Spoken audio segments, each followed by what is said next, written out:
Today we're going to be doing a wheel balance with this Hunter wheel balancer. This one is the GSP 9600. It's been a workhorse around my shop, done a great job. And I want to show you how to balance wheels that are alloy using Lug Centric adapters. So let's get started. So first thing we're going to do is we're going to check the tire pressure. And the reason we check tire pressure is if it's too low, that's going to affect the balance and it won't be correct. If it's too high, you're going to have some rideability issues and it's going to be really harsh. Now, this one is supposed to be 35 psi. We're at 36.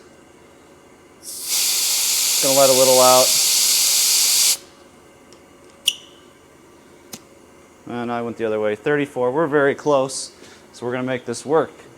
Now, next thing we need to do is remove old wheel weights. Now, if you're working in industry or you are one of my students doing your car for real, you would simply put your tire on there and check them. If you're doing this as one of my labs, however, you're going to take the old weights off and start from scratch because I want you to get the full experience. Now, what we're going to do is use a scraper and take off these weights. There was 2 there, 1 more up top here. Now, to get the residue off, you could take a wire brush and scrape at it. Eric over at South Main Auto had a great tip, which is using a pinstripe eraser. So that's what we're going to go with. Now this, you simply go in here,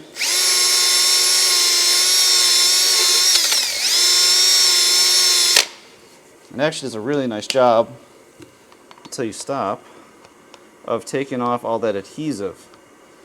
So we'll try that again one more time. There is some right here. We'll take that off. Alright, despite all the dust, it is nice and clean. We'll just take an air gun, blow off the eraser residue, and kind of a slick little way to do this.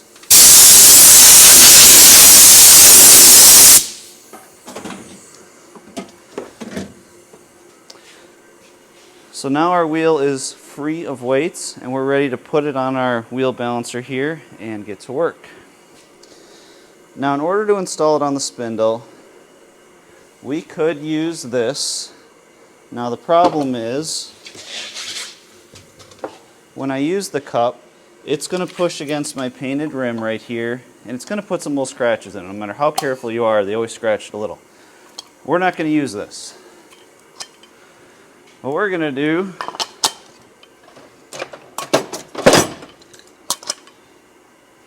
is switch over and we're going to use a Lug Centric adapter that will not touch the painted surface of my rim. So I'm going to show you what I'm talking about.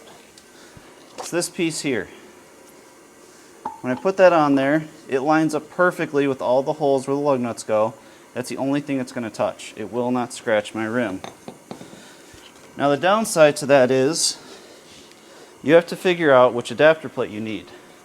There's a bunch of them up in the cabinet there, and there's a chart you have to look at. When I look at the chart, it says Subaru, I find Forester, it says 98 on. I need to use plate 3 with bolt holes 5 by 100. So when I go to my plate, I'm using plate 3, says right there. And when I look, I'm going with the yellow ones. 100 of them, there's 5 posts I've got to put into place. Let me show you how this works.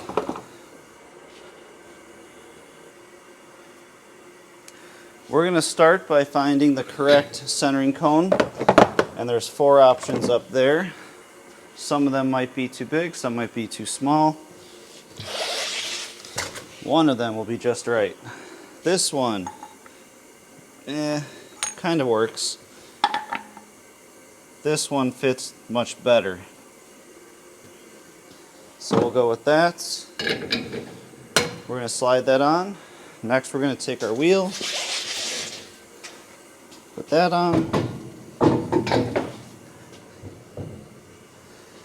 The the Lug Centric adapter. It helps to have a partner help you because these are really heavy. Slide that on, line it up with the holes, and finally our handle.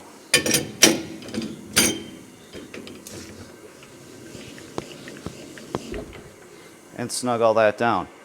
Now, where my students tend to mess up the most is they forget to step on the pedal while they're tightening this.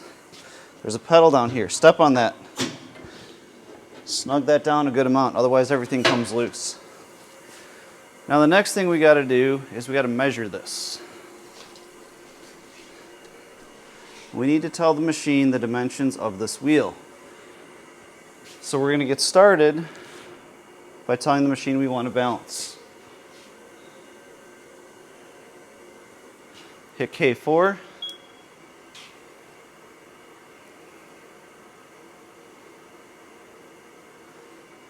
And now we're going to go and start setting our dimensions. When we do alloy wheels, we flip this upside down, and now it knows automatically that I'm going to do sticky weights.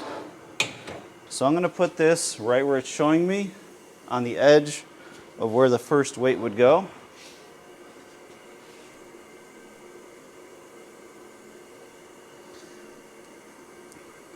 I'm going to zoom in on my wheel so you can kind of see that first. So I'm going to put it right here. It's on the right side of where that outside weight would go, and I'm going to step on the pedal. Now it knows where the first one's going to go. Now it's asking me for the second weight. This one's a little trickier. It's kind of tucked inside of there. And this time I'm going to do it so you can see where that pedal's at. All the way over to the inside edge here. And I'm going to step on the pedal. That's going to hit enter. Now what it wants to know is where are all my spokes at? Because it's going to try and hide these weights behind the spokes so we don't see them.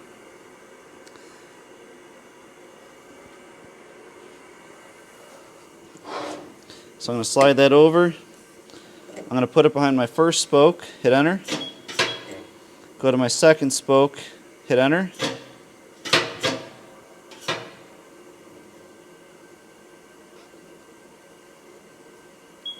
And it got a little confused, so it told me just to keep spinning it for a moment, so I did that. Try this again. There's our first spoke. And now our second spoke. So if it beeps at you, just look at the screen. It's going to tell you how to correct it.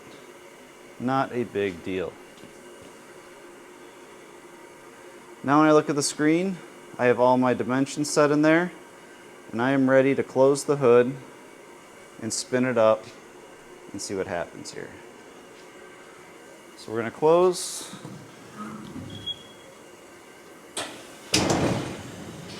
And I always step back and watch the machine just in case a wheel comes loose, or I can watch for a bent rim. Now it's going to spin it up and balance. And you can see I need 0.25 on the left. I need 1.25 on the right. So let's try and get this into place. Now this machine's got a really big laser, which is one of the things I like about it. It's big, it's bright. Had this machine the longest, I really like it. Now what's confusing is it doesn't tell you left or right side. I have to look at the screen to determine that. So on the left side, I need to put one tiny little weight. So let's do that.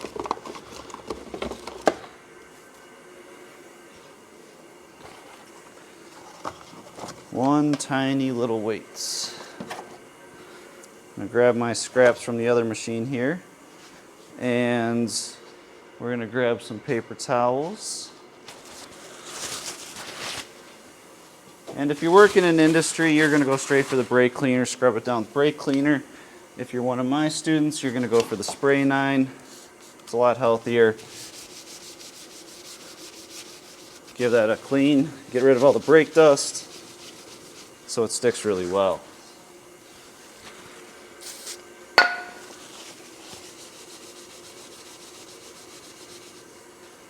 One tiny little weight is all I need right here.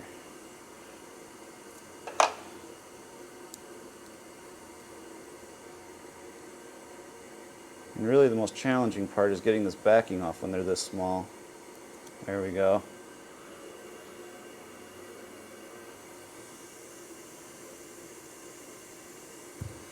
And I do like this laser. It shines a lot brighter. So there's my first one. Now the secret. The secret to get to the next one is to hit the green start button. That's going to rotate my wheel, and it's going to bring the next one up. I'm going to zoom out and show that to you again, 'cause that's what trips up everybody. So check this out. Green start button. Now it's back to my original one. I press the green start button again, and now we're back over to the other side.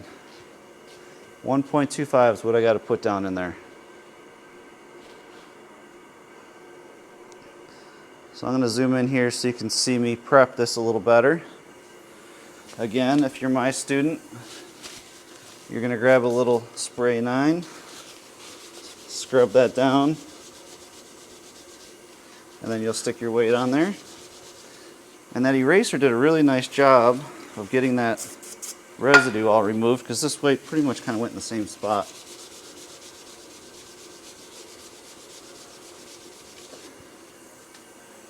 And we need 1.25, so 25, 50, 75, 1, 25. So could have used this one. Taking the 1 off, it's all right. Going to gently kind of bend this in a curve. We're going to put the laser right down the middle here, just like that, and then squish it into place.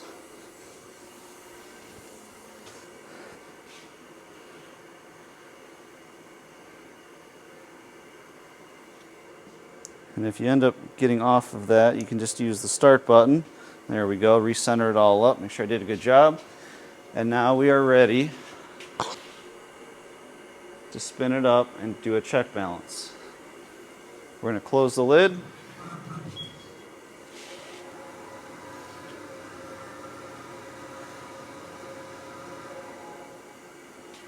And we got the green money sign there.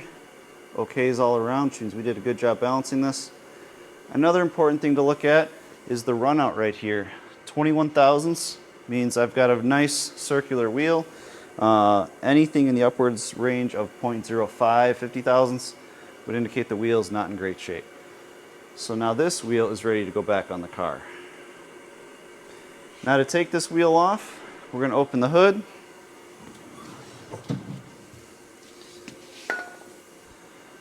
We're going to slide you over here. I'm going to step down on this pedal, loosen the handle, set this up here, carefully slide this off. Don't drop it, it's heavy. Set that in a safe spot, and now carefully take my wheel off. In my case, that's ready to go back on the car. If you're a student, you would set it in front of the balancer, but that is using our Hunter wheel balancing machine. If you got any questions, let me know.